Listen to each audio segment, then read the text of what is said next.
Aleluia, louvado seja o nome do Senhor Jesus, amém? Você está feliz com Jesus? Você está feliz com Jesus? Amém? Pode tomar o seu assento. Queria deixar também o meu feliz Dia das Mães para cada mãe aqui representada, para todas vocês. Domingo está diferente, né? A gente vem para a igreja, já vê um movimento diferente nas casas. Já vi um filho dando uma bronca em uma mãe que estava indo para o cemitério com uma flor a pé. O filho já parou o carro, né? Bem coisa de filho e é bem coisa de mãe, né? E aí já deu uma bronquinha na mãe, colocou ela no carro e seguiram ali para o seu destino. Mas eu quero deixar aqui o feliz Dia das Mães para você, mamãe. Amém? Especial para mim que está aqui esta manhã. Com certeza vai estar à noite também, né? Porque mãe é mãe, não é assim? Mãe é mãe. Meus irmãos, nós estamos participando da série de mensagens Minha Vida Transformada pelo Evangelho de Cristo. Quero convidar você a pegar o seu esboço, pegar a sua caneta, porque estamos há alguns domingos sendo ministrados nesta série de mensagens, nesta carta de Paulo aos irmãos em Colossenses. Quem esteve aqui na primeira mensagem? Temos alguém aqui na primeira mensagem, na segunda mensagem? Olha, participação. Na terceira mensagem, quem esteve aqui? Que bênção, que bênção. Minha Vida Transformada pelo Evangelho de Cristo. Uma exposição da carta aos Colossenses. Pegue aí o seu esboço, a sua caneta emprestada e nos acompanhe. E eu tenho a certeza que Deus continuará falando aos nossos corações. Queridos, o que nós estamos fazendo aqui todos os domingos, em todas as celebrações, até o dia de hoje? Nós estamos pegando, então, a nossa vida, pegando a nossa história e colocando-a sobre a ótica do Evangelho. Nós estamos, domingo a domingo, colocando sob o prisma do Evangelho, alinhando o nosso modelo de vida, o nosso modelo de família, os nossos negócios, sim, toda a nossa história. Nós já vimos aqui, por exemplo, que a nossa postura deve ser transformada. Foi a famosa frase, né? Menino, senta direito. Olha a sua postura. Nós também vimos que Paulo aponta para Cristo e ele mostra a supremacia de Jesus em meio a uma igreja cheia de misticismo, cheio de frenetismo religioso, espirituoso, uma igreja envolvida por emoção. Paulo meio que acorda esses irmãos e fala: ei, Cristo é supremo, é superior sobre todos. Então, a carta aos Colossenses também aponta para este Cristo acima de todas as coisas. Acima de todas as coisas. Nós também aprendemos sobre o segredo a ser compartilhado, que o melhor arrasta para cima, é o arrasta para cima em que Cristo pode transformar o ser humano em todas as suas áreas. É assim que nós cremos e é assim que a palavra de Deus nos ajuda a viver uma transformação diária e compartilhar com todos. Esse que de fato é um segredo gratuito, por sinal, você não precisa comprar curso nenhum, e que transformará a sua vida e a sua história. Nós aprendemos também com o pastor Juan que em Jesus, diferente das amarras da religião, da religiosidade, em Cristo somos verdadeiramente livres, estamos libertos em Jesus Cristo nosso Senhor. E no último domingo, o pastor pregou uma mensagem falando sobre as novas roupas que nós então vamos vestir. E foi muito interessante, pastor, porque o pastor começou a mensagem dizendo: meus irmãos, neste domingo, nós vamos destruir, acabar com o nosso guarda-roupa antigo. Minha esposa deu um glória a Deus nessa hora e falou: bênção, é hoje. E eu falei para ela, calma, não é sobre isso. E nós vamos vestir roupas novas. Aprendemos sobre a vestimenta da paz, a vestimenta do amor, da ação de graças e da palavra de Cristo na nossa vida. E chegamos aqui, hoje com uma palavra bem direta, um tanto quanto prática e também, por que não dizer, com um certo tom de polêmica. Amém?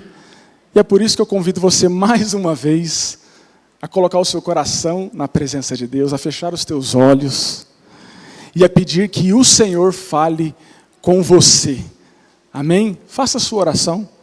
Você pode fechar os teus olhos e fazer a sua oração, dizendo, Deus, se o Senhor me trouxe aqui, é porque o Senhor tem algo para falar com a minha vida.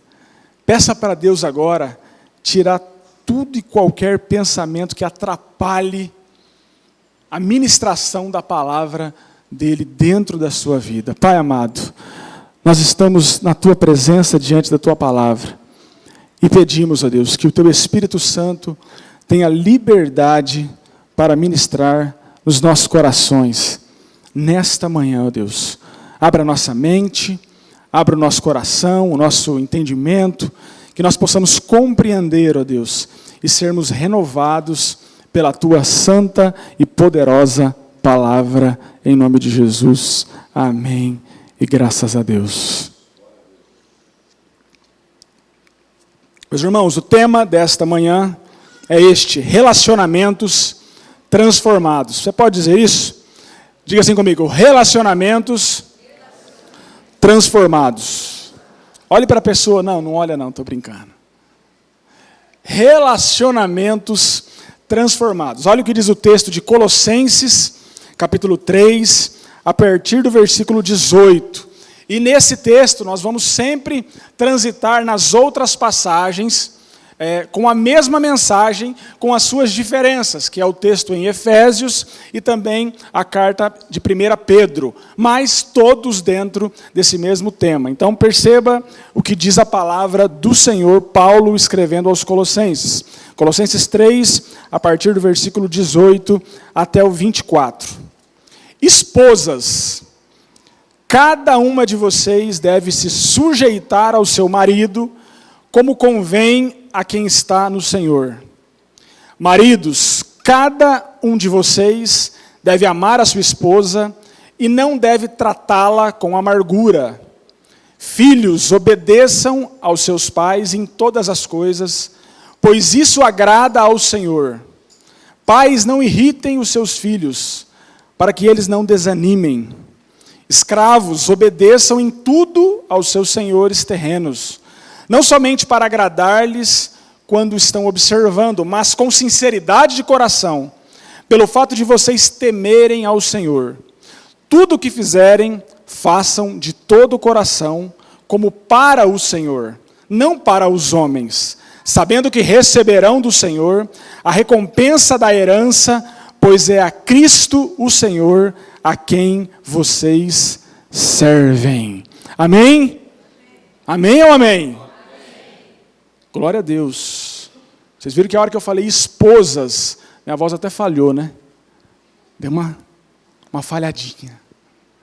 Meus irmãos, perceba que se nós começarmos, a partir dos nossos dias, a voltar um pouquinho na história, a gente começa a entender um pouquinho sobre a estrutura familiar, sobre os relacionamentos interpessoais. Se a gente voltar na Grécia, se a gente voltar na ética grega do século IV, por exemplo, a partir de Aristóteles, a gente começa a ver de que forma era tratado as relações pessoais e domésticas, que era então seguindo um modelo familiar, com esposos, esposas, pais e filhos, os seus senhores e os seus escravos. O modelo social posto já era que o cabeça da casa governasse a sua família e também governasse os seus serviçais ou os seus escravos.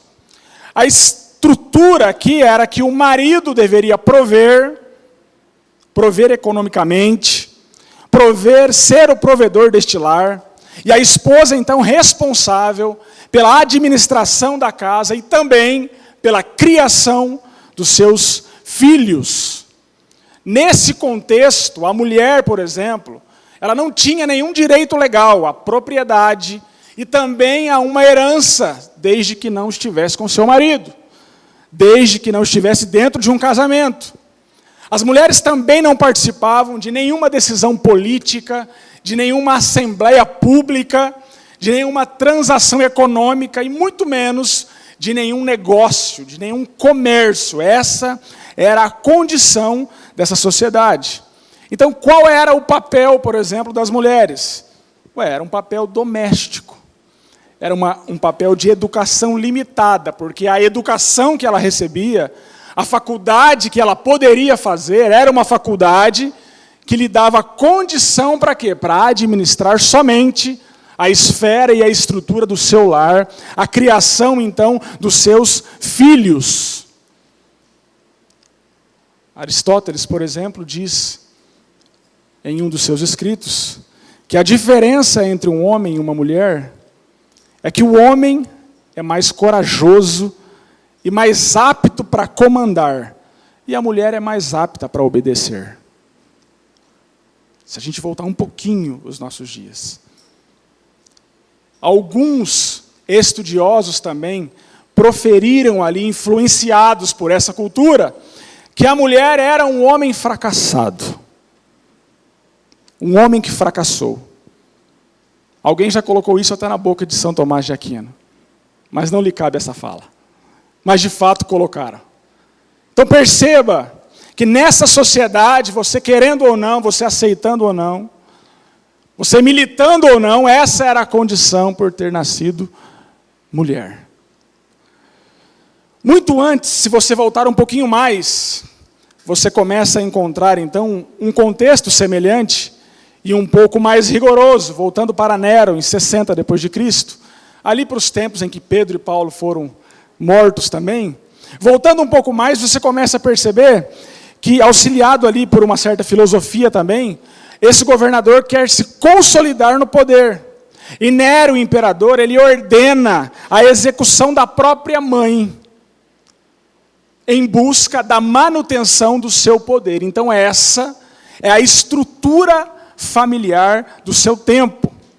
Agripina era uma mulher que estava se tornando influente, e o filho estava completamente inconformado com essa influência. Inclusive irritado até com os conselhos que a mãe dava para ele. E em 59 depois de Cristo ele manda executar a própria mãe. Quanto mais a gente volta à história, mais grave essa condição vai ficando. Quanto mais a gente volta, a gente começa a ver os absurdos que aconteciam nesses tempos antigos. Se você voltar, por exemplo, na época da lei, alguns escritos de Deuteronômio, você vai perceber que naquela época, se um homem estuprasse uma virgem, ele teria que dar ao pai 50 peças de prata e se casar com ela, porque tirou a vantagem de uma moça e jamais ele poderia se divorciar dela. Ou seja, agora, oficialmente, ele poderia continuar abusando daquela moça, daquela pessoa, pela condição e pelo tipo de submissão que as mulheres estavam colocadas. Uma condenação financeira que dá o direito de continuar praticando tamanha violência. Percebe que quando Paulo, então ele escreve uma carta aos Colossenses e ele vai falar sobre relacionamentos familiares, sobre casamento, sobre educação de filhos, sobre a condição do servo, do Senhor e dos seus servos, dos seus escravos. Perceba que Paulo começa a inserir isso com aquilo que o Evangelho já tinha nos deixado, com a visão do próprio Cristo. E Jesus já tinha dito, olha, qualquer um que olhar para uma mulher, olhar para ela e desejá-la, já comete adultério com ela no seu coração. Então Jesus já começa a pegar os olhos dos homens, pegar as intenções, os pensamentos e começa a conectar com o coração. Com o coração. E ele começa a dizer o seguinte: olha, se o teu olho te fizer pecar, arranque-o, que é melhor você entrar cego no céu do que para o inferno, enxergando. Então Jesus começa já a devolver aquilo que a mulher já tinha recebido na criação, que é o fato de ser a imagem e semelhança de Deus. E assim, nesse contexto, é que o Evangelho entra em todo lugar que ele chega, com o propósito de mudança. É assim que a palavra de Deus bagunça e modifica a nossa vida. É desta forma que ela também chega aos irmãos colossenses. Ele tira o modelo social de um campo de imposição. Ele altera a visão humana dos relacionamentos familiares. Ele mantém uma certa estrutura importante, é verdade. Uma estrutura essencial, mas ele refuta e elimina tudo aquilo que não é essencial e que não faz parte do projeto de Deus para a família. Para a família. E aí nós chegamos no versículo 18 do capítulo 3, e você pode preencher comigo esse primeiro campo do seu esboço, que diz assim: esposas, cada uma de vocês deve se sujeitar ao seu marido, como convém a quem está no Senhor. Ou em outra versão, esposas, sejam submissas aos vossos maridos. Ou esposas, compreendam e apoiem o seu marido, submetendo-os a ele, de forma que isso também venha a honrar a Deus. Venha a honrar a Deus. Esposa que não concorda, levanta a mão. Estou brincando, não levante a mão, não faça. Que isso, irmã? É a palavra do Senhor. Minhas irmãs, quando Paulo fala aqui de submissão, ele está falando de uma estrutura que já existia. Diga assim comigo: estrutura social existente. Paulo mantém aqui a ideia da palavra original grega, upotasso, que é a ideia, que é a junção de duas palavras, upo, sob, e tasso, que é pôr em ordem. Mas aqui nós entendemos isso, esse sujeitar-se, como colocar-se debaixo, como zelar pela necessidade de, como ser receptivo a. Então Paulo pega a mesma estrutura familiar e ele já a transforma. Perceba o que acontece aqui. Ele a transforma. Porque aqui é a mulher se colocando e não o homem colocando a mulher. Aqui a ideia de Paulo, pegando a estrutura, ele está dizendo: mulher, aqui é você se colocando sujeita a. Paulo, muito sutilmente, já está condenando aqui a subjugação. Já está condenando o domínio autoritário. Já está condenando a tirania e a opressão. O padrão era o marido sujeitar a mulher. E Paulo está invertendo isso. Está colocando esta condição para a mulher e lembrando-a que ela é a imagem e semelhança do Deus vivo. E aí nós encontramos os 3 primeiros problemas. É problema. Primeiro problema que nós encontramos. Esse, sujeitar-se é difícil. É ou não é, meus irmãos? Homens, sujeitar-se é fácil ou é difícil? Mulheres, sujeitar-se é fácil ou é difícil? A palavra sujeição já traz uma repulsa. A gente ouve e já quer buscar a justificativa. Será que tem 3 referências? Senão vamos refutar isso aí. Não dá para escrever um TCC com menos de 3, vamos refutar ela, porque aí deve ser algum texto que sobrou aí de alguma reunião dos varões. Mas não, tem 3 referências. Está em Efésios, está em 1 Pedro, está em Colossenses. Mas é difícil. Mas é difícil para todos nós, porque a nossa natureza pecaminosa luta contra isso todos os dias. Sujeição ao que o pastor fala? Sujeição a que o patrão fala? Mas quem é você para dizer isso? E quando o filho educadamente fala corretamente com a gente, nos corrigindo, né? Mas dá uma vontade de mudar a estrutura das coisas, né? É ou não é? Sujeitar-se é difícil. Não sentimos que devemos nos sujeitar. Jamais. Você não vai se sentir, olha, eu senti no coração, eu vou me sujeitar. Meu irmão, sentimento vem e passa, se sujeita um dia, no outro você quer matar. Essa parte você corta do vídeo, fazendo favor. Perceba. Sujeição. Nós não sentimos, não aceitamos qualquer possibilidade. Porque a gente não quer ceder, meu irmão. A gente não quer ceder o lugar na fila do mercado. É ou não é? Fala a verdade. Está vindo a senhorinha lá atrás, ela vai pegar o seu direito. Ela vai entrar na fila, ali na lotérica. E você, vamos, gente, vamos.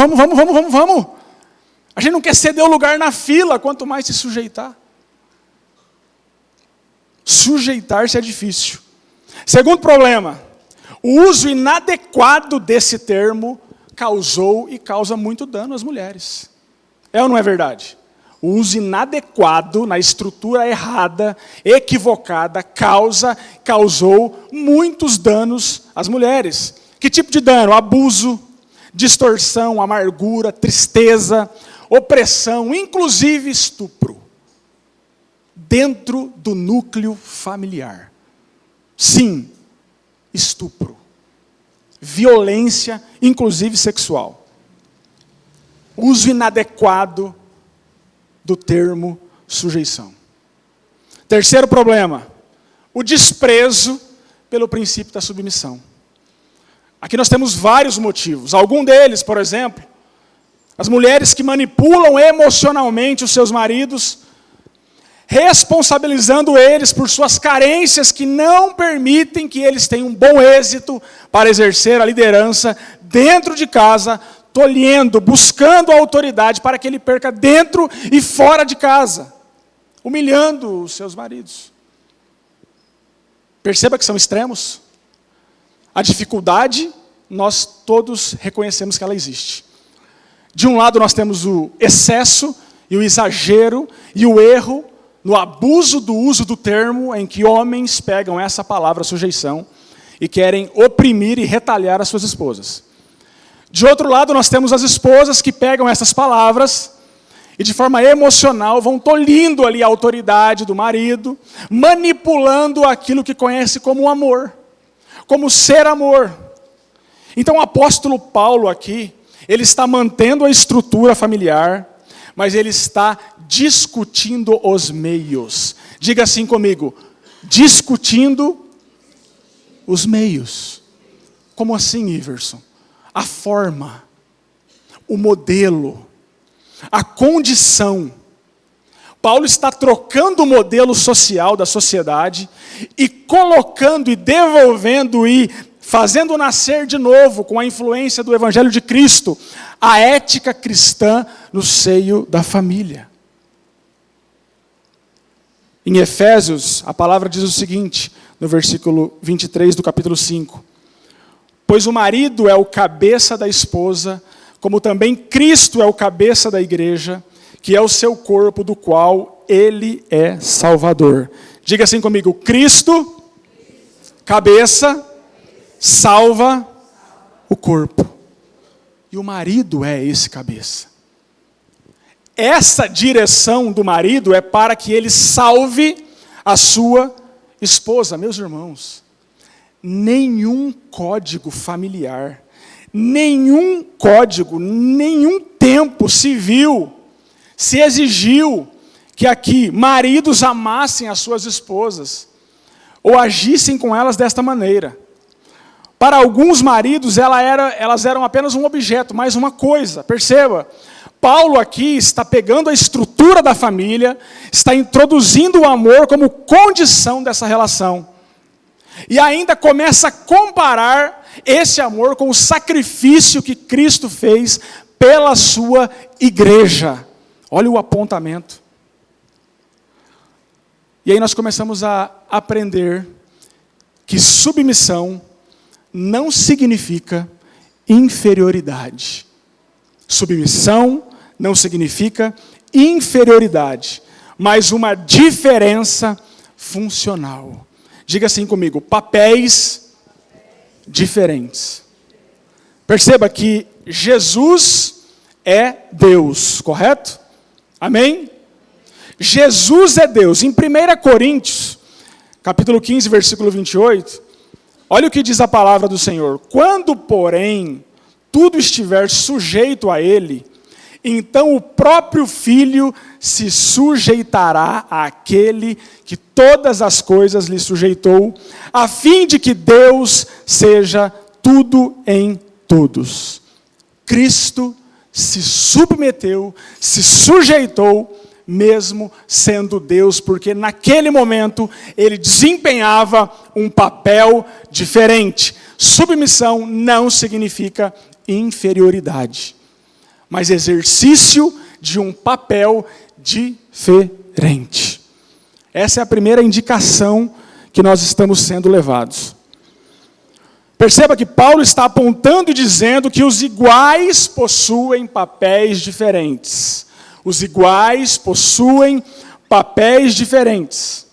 Essa ideia inicial de submissão já vem carregando também um princípio que estava lá em Efésios, antes de Paulo dizer para as mulheres serem submissas. Antes disso, o apóstolo fala: ei, igreja, ei, irmãos, ei, você homem, ei, você criança, adolescente, toda a comunidade, Efésios 5, 21, sujeitando-vos uns aos outros no temor de Deus. E depois dessa sujeição em comunidade, Paulo continua ministrando. Olha, sigam o exemplo de Cristo. Sujeitem-se uns aos outros. E ele continua no texto em Colossenses. Mulheres, aos seus maridos. Papéis diferentes. Quem está entendendo, diga graças a Deus. Vocês estão entendendo, irmãos? Perceba o que está acontecendo aqui. Essa indicação, ela está recheada pela expressão no Senhor. A quem essas mulheres, então, ou com quem elas estão se relacionando? Elas estão se relacionando com maridos transformados no Senhor. Quando você lê o capítulo 5 de Efésios, Paulo está condenando também um tipo de culto ao deus Dionísio, que significa Baco, com danças frenéticas, muita música, com um senso espirituoso muito elevado, propagação inclusive de profecias, com um ambiente muito frenético. Essas pessoas cultuavam a esse Deus e se embriagavam muito e bebiam muito vinho nessa época. Então Paulo, quando vai dar esses conselhos à igreja, ele também orienta dizendo: ei, igreja, não vos embriagueis com vinho onde há contenda, mas antes se encham do Espírito Santo de Deus. Falem com salmos, com hinos, com cânticos espirituais. Cantem e louvem ao Senhor de todo o coração. Então perceba, meus irmãos, que a sujeição ou a submissão é difícil. Mas no Senhor, ela é a única esperança para casamentos fortalecidos, fortes e transformados. A única exceção para essa condição é colocada em Pedro, capítulo 3, versículo 1, que diz: do mesmo modo, mulheres, cada uma de vocês esteja sujeita a seu marido, para que mesmo se ele rejeitar a palavra, seja ganho sem palavras pela conduta da esposa. Essa é a única exceção. As outras são submissão a um homem que está submisso à palavra de Deus, à vontade de Deus, e com essas características, em que a mulher se coloca, em que o homem não a cobra ou não exige, não se acha em condição nenhuma desse tipo de superioridade que nós conhecemos no decorrer da história. Agora perceba o que acontece no versículo 19. Maridos, cada um de vocês deve, escreva aí comigo, amar a sua esposa e não deve tratá-la com amargura. Ou seja, marido, ame a sua esposa e não seja grosseiro com ela. Marido, amem a esposa, não hajam como aproveitadores delas. O que Paulo está dizendo, meus irmãos? Ele está pegando o marido, trazendo e dizendo assim: olhe para Cristo e ame a sua esposa, da mesma maneira que Cristo se entregou pela sua igreja. Ele está pegando, chamando as esposas e falando: olha, se submetam no Senhor, na condição de eles estarem no Senhor, aos vossos maridos. E aí parece que fica cada um concentrando na passagem do outro. Os homens pedindo submissão, como se isso fosse dado a eles, a solicitar. E as mulheres pedindo que, mas eu serei submissa, desde que você me ame como Cristo amou a igreja, inclusive morre. Não morre não, irmão, que você não vai ressuscitar, viu? Um dia minha esposa falou isso, eu conversando sobre Efésios com ela, falei: olha, irmão, olha que texto lindo aqui. E aí eu focado ali na beleza desse tipo de amor. Olha o amor ágape, falando com a minha esposa ali. Olha que amor é esse aqui, ó. É um modelo.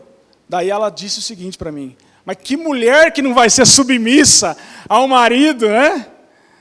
Um marido desses, em que dá a vida, inclusive morre pela sua esposa. Lógico que eu serei submissa. Lógico que vai ser, só que eu não vou estar aqui para ver, né? Eu não estarei aqui para ver. E ela ainda brincou: quando você for perfeito como Jesus, eu serei submissa, ok? Aí eu falei: o texto vem antes da submissão, o amor vem depois. E a gente não chegou a lugar nenhum, porque não era assim que era para a gente aprender. Era para que eu olhasse para o amor de Cristo e amasse a minha esposa. E para que ela também olhasse para o amor de Cristo e me amasse dessa forma. E essa é a condição que Paulo está nos colocando. Então, às vezes, a esposa, ao invés de se concentrar naquilo que Deus está orientando, ela cobra esse sacrifício do seu marido, se esquecendo dessa ideia do arquétipo, desse modelo, dessa condição, desse modelo em que Paulo nos orienta. E o marido também, ao invés de amar a sua esposa, começa a exigir, ou a pedir, ou a achar que ela lhe deve obediência, e ele provoca o que nela? O que o texto diz: a amargura. Você quer amargurar? Rapaz, não pede isso não. Pede para você ver. As coisas mudaram muito, né? Pede. Você nem deve usar essa palavra. Ela não é para você, ela é para isso. Deixa ela ler esse texto, e você só lê o versículo 19. Amém, maridos? Você lê esse texto aqui e as mulheres leem o outro texto. Mas Paulo está aqui ensinando ao casal o seguinte: olha, precisa haver reciprocidade. Precisa haver. Paulo está apontando aqui que no casamento é um que se atira aos braços do outro. Ele está dizendo: o modelo de amor de Cristo não é o modelo sensação, em que eu sinto alguma coisa, mas é um modelo atitude, em que eu estou agindo em favor de. Eu sacrifico os meus próprios interesses para o benefício da minha esposa. Esse é o modelo que Paulo está pregando. Eu entrego a minha vida, os meus anseios, para servir a minha companheira. Eu coloco as minhas necessidades em segundo lugar para atender às necessidades dela.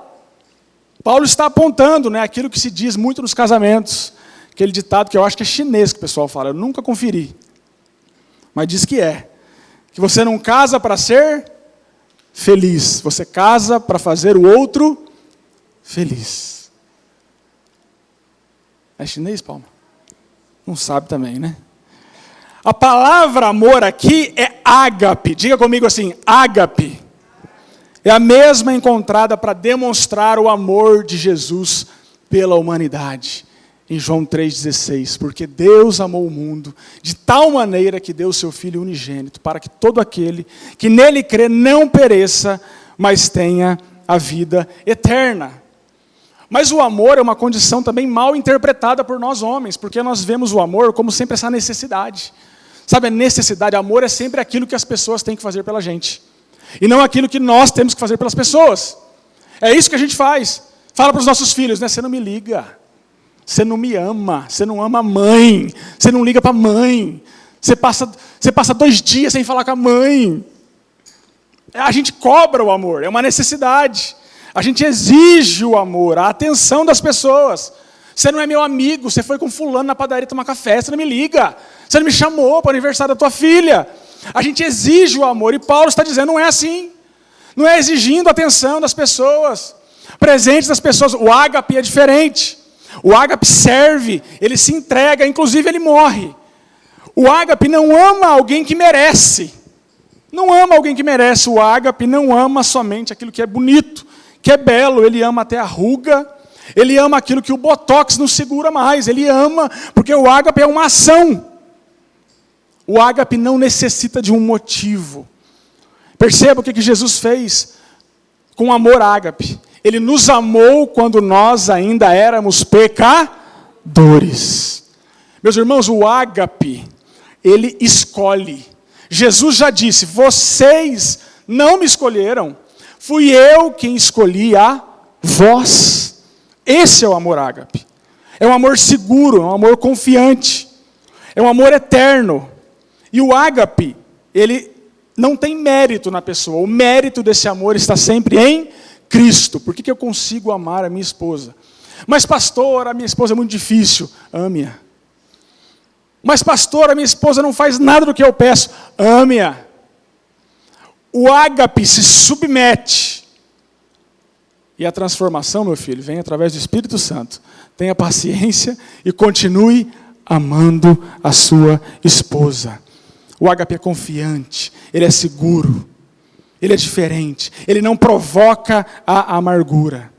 A amargura é desencadeada pelo marido, quando ele vê uma falta na sua esposa, e ele a lembra dessa falta. Você não é isso, você não faz isso, você não faz aquilo outro. Olha como você fez essa semana, e começa a desenterrar aquilo. E vai nascendo e provocando aquela amargura no coração da sua esposa. Olha o que diz esse pensador sobre a atitude de muitos homens. Aí fora, aqui não, nós não temos isso aqui na igreja. É mais lá fora. Mas só para você ficar esperto, você que é homem. Amém? Olha só, muitos homens polidos na sociedade, polidos, bem postos, bem colocados, empresários,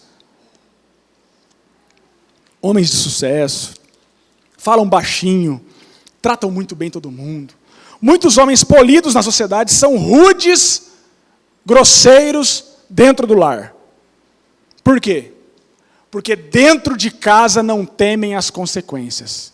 Mas é humilde lá fora. Nossa!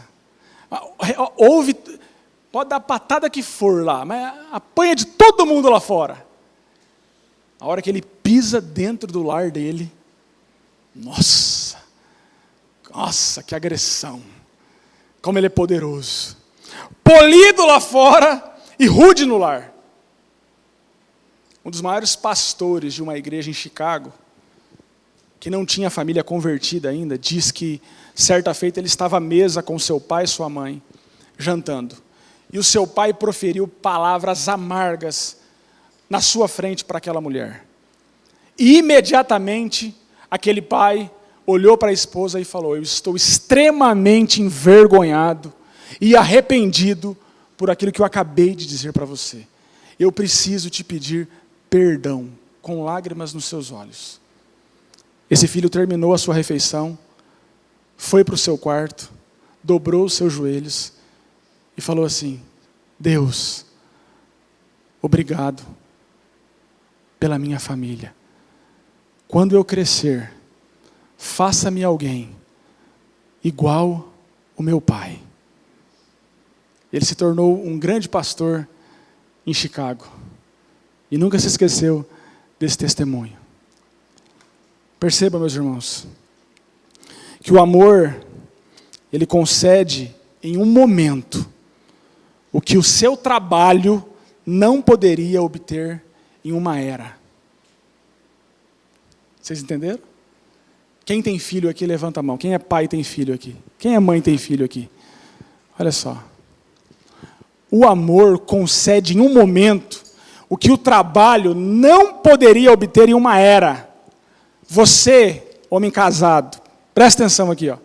Olhe para a sua família hoje, para os teus filhos, e responda como é que você teria conseguido chegar aqui desta forma, sozinho. Como? Como é que você conseguiria ter chego aqui somente com o trabalho das suas mãos? Como? A palavra ministrada aos nossos corações é o amor ágape, que se entrega pelas suas esposas e que transforma o seu lar. Versículo 20. Marque comigo aí no ponto 3. Filhos, quantos filhos nós temos aqui? Até 20 anos tem alguém aqui ou não? Tem? Quantos filhos? Até 20, 25 anos. Temos aqui de manhã? Até 30 anos, temos aqui ou não? Tem algum adolescente aqui? Deixa eu ver. Amém. Só para saber o tamanho da liberdade. Tem adolescente que não levantou a mão. Ah, não sou mais adolescente. Eles crescem muito, né? A gente não conhece mais. Filhos, grife aí comigo, filhos. Obedeçam aos seus pais em todas as coisas, porque isso agrada o Senhor. Pai, dê um glória a Deus. Aleluia. Glória a Deus, aleluia. Não pode cutucar, viu? Não cutuca o filho não, que daí já é provocar. Calma lá. Olha só. Aqui, como na submissão da mulher ao marido, também tem uma condicionante. Pais que estão no Senhor. Espera lá, vamos com calma.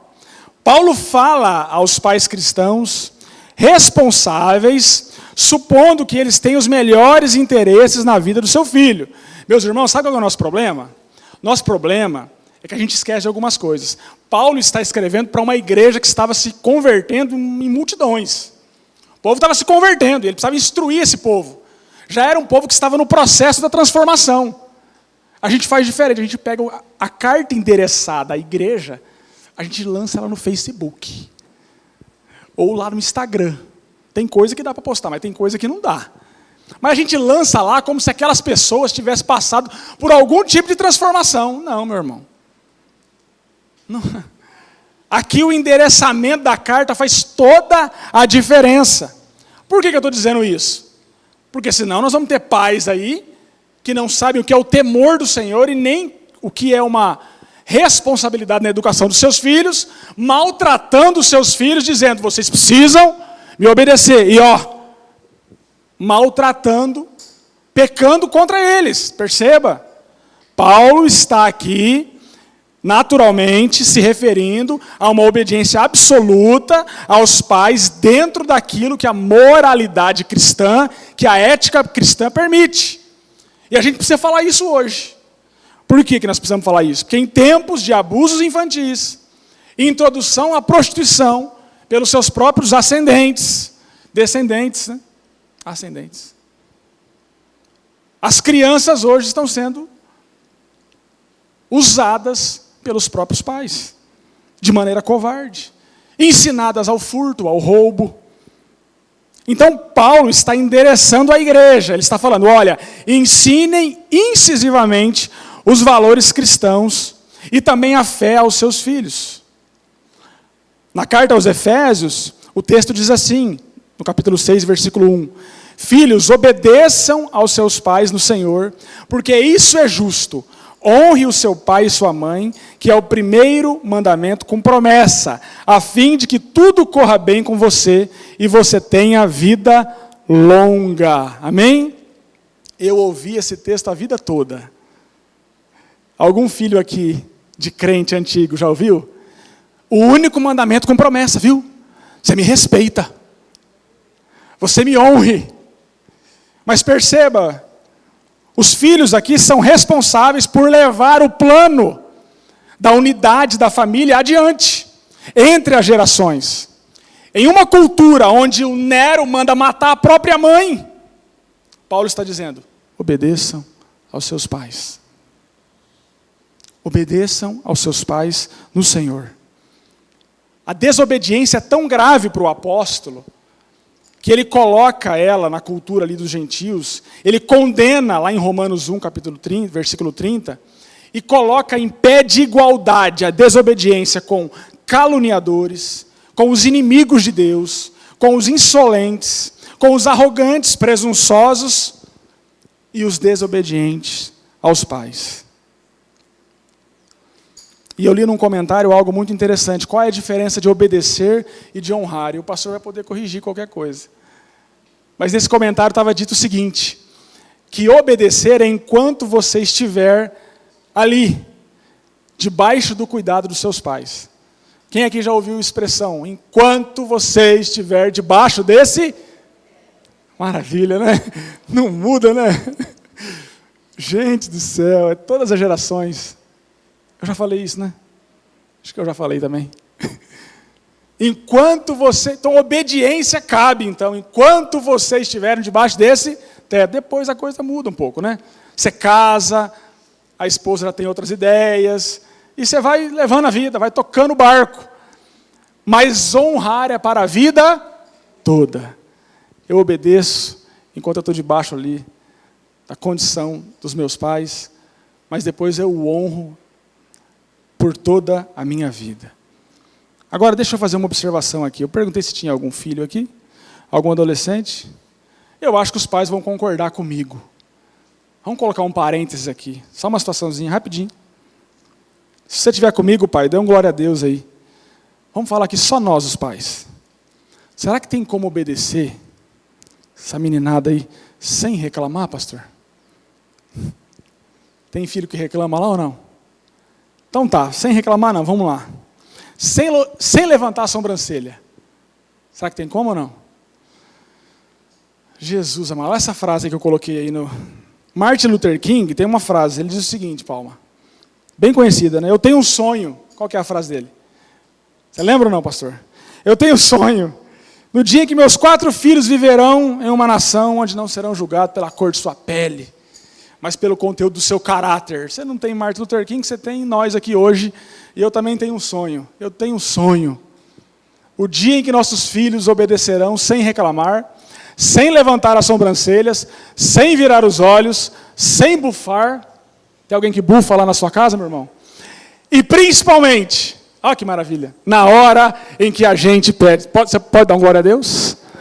Amém? Tem pai aí? Eu estou sozinho nessa ou não? Não estou, né? Eu sabia. Revelação, é? Tá vendo? Revelação, meu irmão.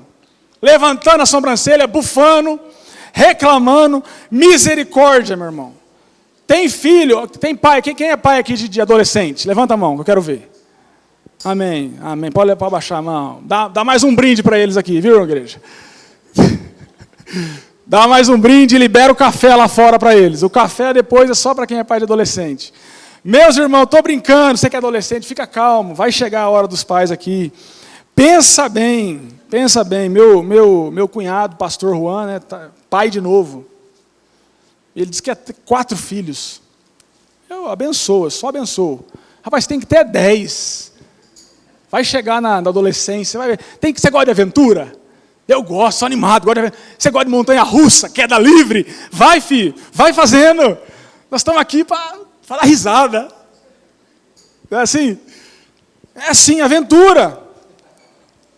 O que está acontecendo aqui? Paulo está dizendo, deixa eu falar uma coisa para vocês aqui. Deixa eu falar uma coisa para vocês.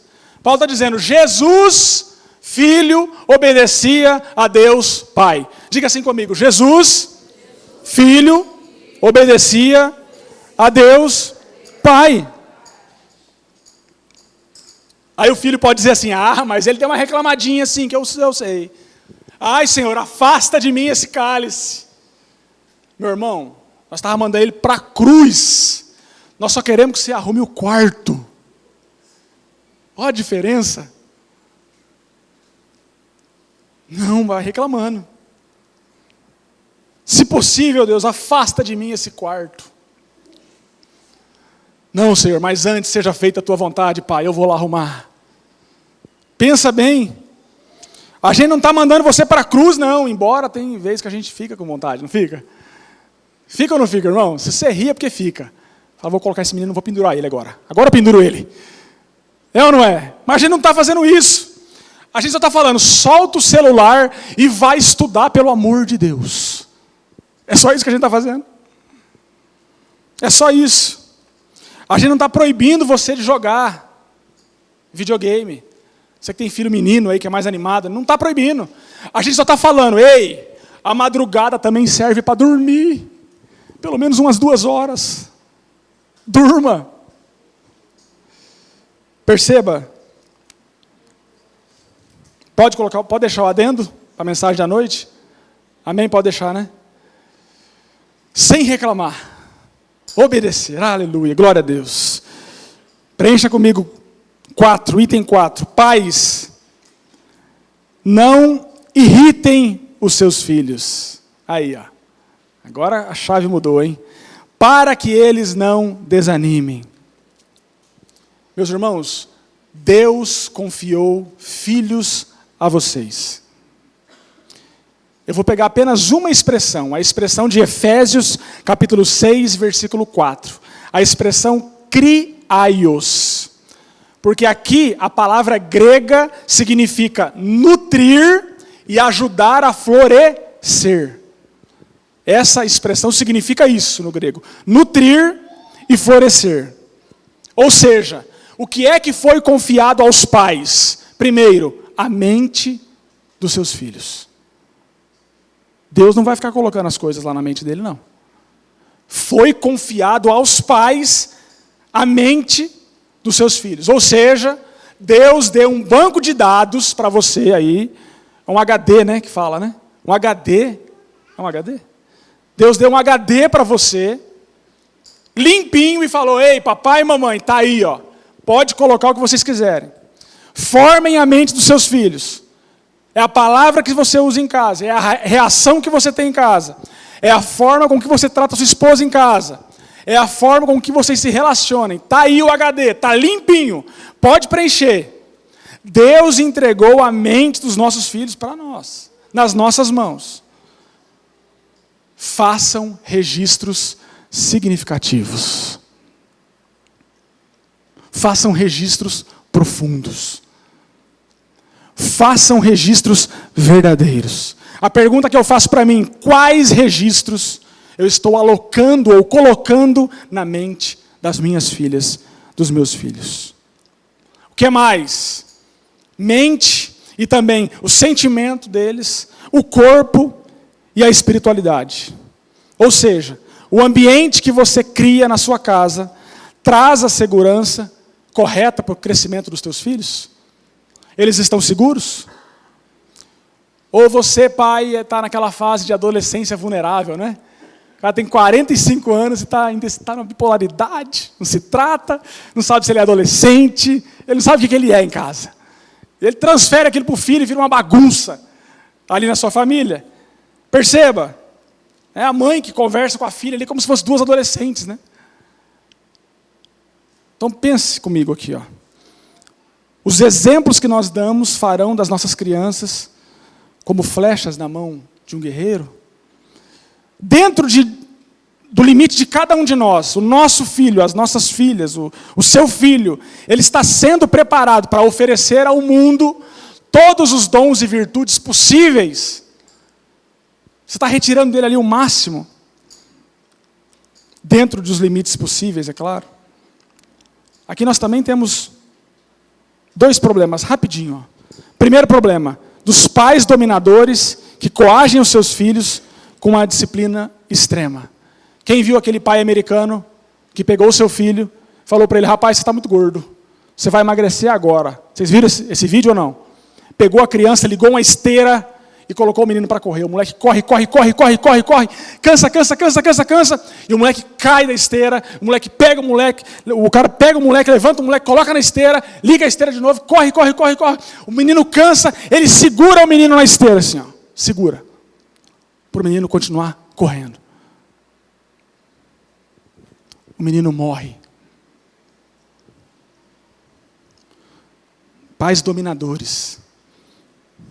Extremamente extremos com o conceito de disciplina. Esse é um lado do exagero.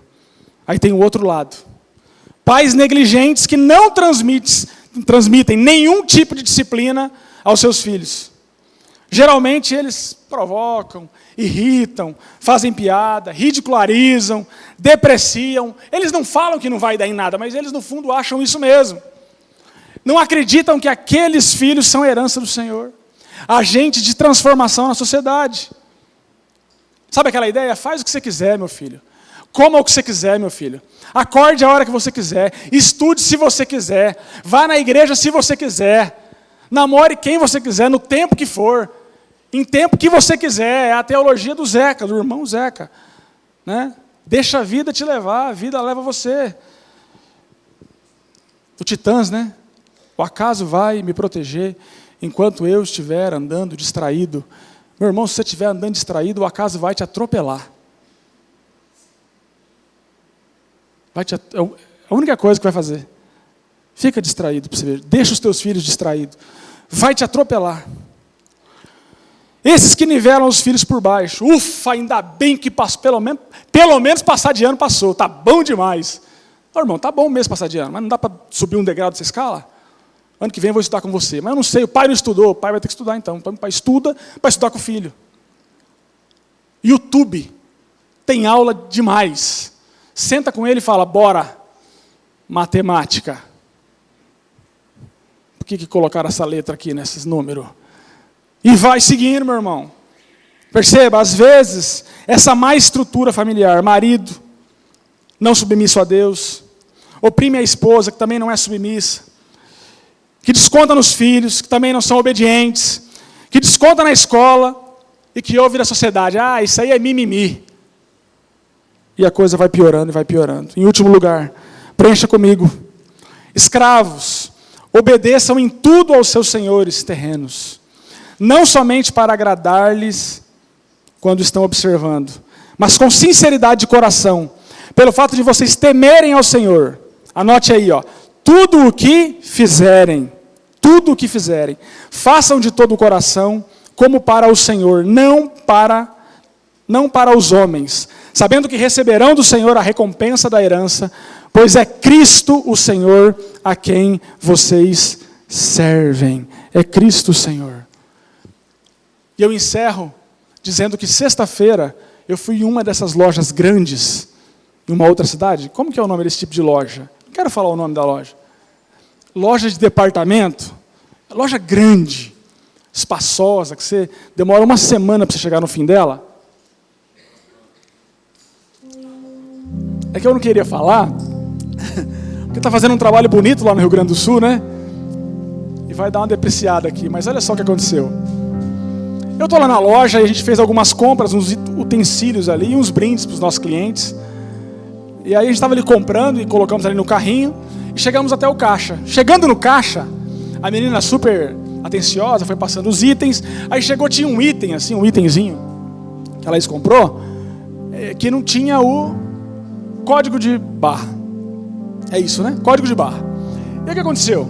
Ela chegou ali e a menina falou assim, é o seguinte, não tem o código de barra e tal. E eu ali, a fila aqui, gente aqui, eu tinha ficado na fila já e tal, e tranquilo. Daí pega o microfone, a pessoa vai lá, falando de tal, na frente, código de barra. Aí veio a menina, que a gente não entende, mas eles entendem ali. Aí veio a menina, tal, e a menina veio andando, e eu lembro ela, magrinha, cabelo preto, uma caneta assim no cabelo, menina vem andando. Pai, não chega. A menina andando assim, ó. Andando. Ela veio. Eu não estou brincando. Ela veio andando bem devagar. Ela veio andando tão devagar que a caixa levantou 2 vezes assim, levantou tipo assim. Sabe aquele meme? Ela olhou para mim tipo assim, tá certo isso? Olhou uma vez, voltou esperando. Olhou de novo, voltou. Eu falei, gente, tá bom, né? Ela chegou, olhou, ó, tá faltando esse item aqui. Ela falou assim, é do departamento lá do outro lado da loja. Eu falei, agora ela vai dar uma corridinha. Pasmem vocês. Ela voltou no mesmo passo que ela veio. 1, 2. A caixa olhou para mim, deu uma risada. Aí eu já comecei a fazer piada, né? Fiz 3. Falei, filha, você não tem horário para ir embora não, né? Leva a caixa. Falei, viu? Fala outra coisa para mim. Depois que fechar a loja aqui, você ganha hora extra ou não? A menina rindo, dando risada. A terceira piada foi o seguinte, falei, viu? Vamos dar 5 minutos para ela. Depois de 5 minutos eu saio correndo, chego lá e pego o selinho lá e nós passamos esse produto aqui. Meus irmãos, nós chamamos outra funcionária que abriu um computador do lado, foi no departamento, abriu todos os itens. Lá está aqui. Você não acredita? Abriu todos os itens e nós fomos de item a item daquele departamento. Era pouca coisa, mas pensa comigo, site lá. Não é esse, não. Acho que é esse. Não é. Tá. É esse. Aí, ó, é esse. É esse aí, código. Pega o código e tal. Passou, pagou e a menina não tinha voltado. Eu falei para a moça, essa tá com vontade de trabalhar. Ela não tinha voltado.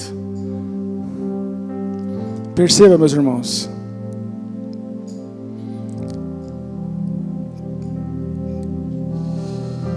Lord Shares, eu não sei falar inglês. Palma, você podia me ajudar?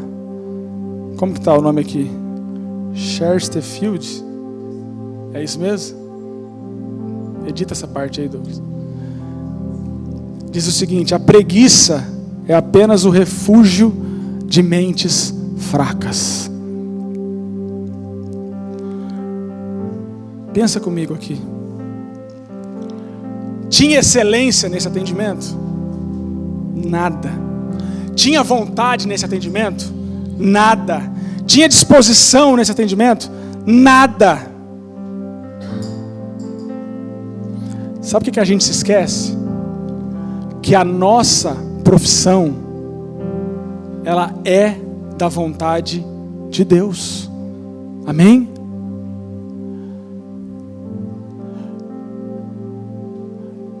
A gente exerce o nosso ministério amanhã, no nosso trabalho, com os nossos atendimentos. Amanhã.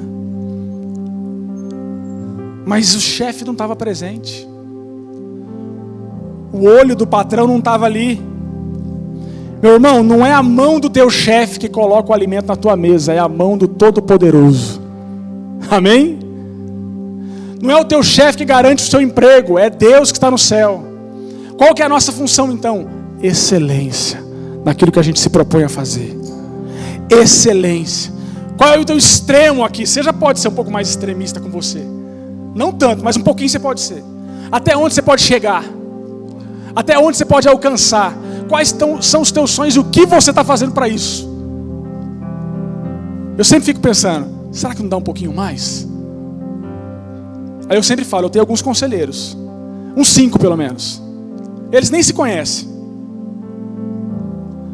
Mas sempre quando eu quero tomar uma atitude eu falo, viu, e aí?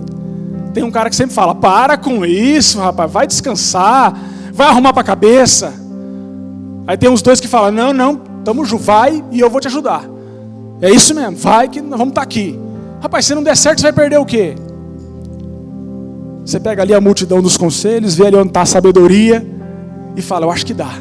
Eu vou tentar mais um pouquinho. Está aqui, ó. Paulo está dizendo para essa igreja: ei, os relacionamentos entre patrões e servos, eles mudaram.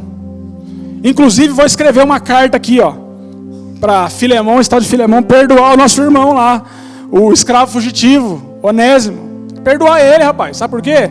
Ele é teu escravo no dia a dia, mas lá na igreja, cuidado que ele pode até te dar umas aulas lá na escola bíblica. Ele está igualando, Paulo está igualando os patrões, os funcionários, e dizendo: ei, lá na igreja, vocês são todos um, hein? Tem que respeitar, tem que tratar com justiça, tem que ter pagamento justo, digno. Se os patrões podem esperar que seus funcionários cristãos sirvam voluntariamente, com excelência, os funcionários podem esperar que os seus patrões cristãos os tratem como Cristo trata os seus. Amém? Coloque-se em pé.